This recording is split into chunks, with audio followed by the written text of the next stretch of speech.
నేను జనసేన నాయకుల్ని. ఈ రోజున పిఠాపురంలో జరుగుతున్న అన్యాయం ఇంత అంతా కాదు.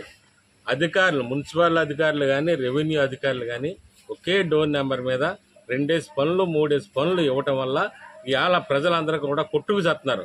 ఆ తప్పుడు రికార్డు, తప్పుడు పన్ను కాగితాలు ఉండటం వల్ల వాళ్ళు కోర్టుకు వెళ్ళి దాని ప్రకారంగా ఆర్డర్ తీసుకొచ్చి మరి 3 తరాల నుంచి పిల్లల్ని ఎక్కడే కానీ పెళ్లి ఎక్కడే చేసుకుని అత్తామామలు కూడా ఎక్కడ ఉండి అటువంటి ఉన్న వాళ్ళ మీద కూడా కోర్టు నుంచి తప్పుడు ఆర్డర్లు తీసుకొచ్చేసి తప్పుడు డాక్యుమెంట్లు సమర్పించేసి ఇవాళ ప్రజల్ని చచ్చిపోయే పరిస్థితికి ఎవడైతే మూర్ఖంగా రౌడీజంగా వచ్చి ముందుకు వస్తాడో వాడే గెలిచి వీళ్ళందరినీ తరిమేసే పరిస్థితి ఉంది.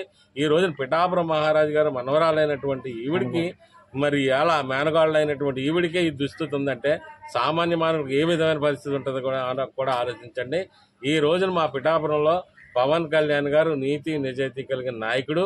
ఈ రోజున మరి ఎన్నాళ్ళ నుంచో పూడికలు డ్రైన్లు తీయనటువంటి డ్రైన్లన్నీ కూడా తీసి ఈ పిఠాపురం శుద్ధి చేస్తున్నారు కనుక ఇలాంటి రౌడీ మూకల్ని, తప్పుడు సర్టిఫికేట్లు ఇచ్చినటువంటి వాళ్ళు కూడా అదే విధంగా మరి ఏరి పారేస్తారని ఈ యొక్క తప్పుడు రికార్డు ఇచ్చిన అధికారులని, నాయకుల్ని, రౌడీజులందరూ కూడా మరి బయటికి తరిమి పారేస్తారని పవన్ కళ్యాణ్ గారి మీద పూర్తి నమ్మకం నాకుంది.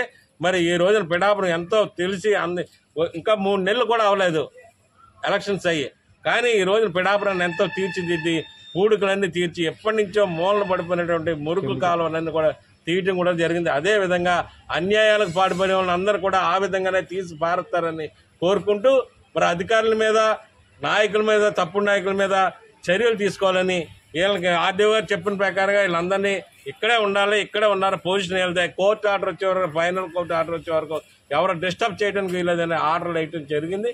ఆ విధంగా కూడా మేము ఉంటామని తెలియజేసుకుంటూ సెలవు తీసుకుంటాను.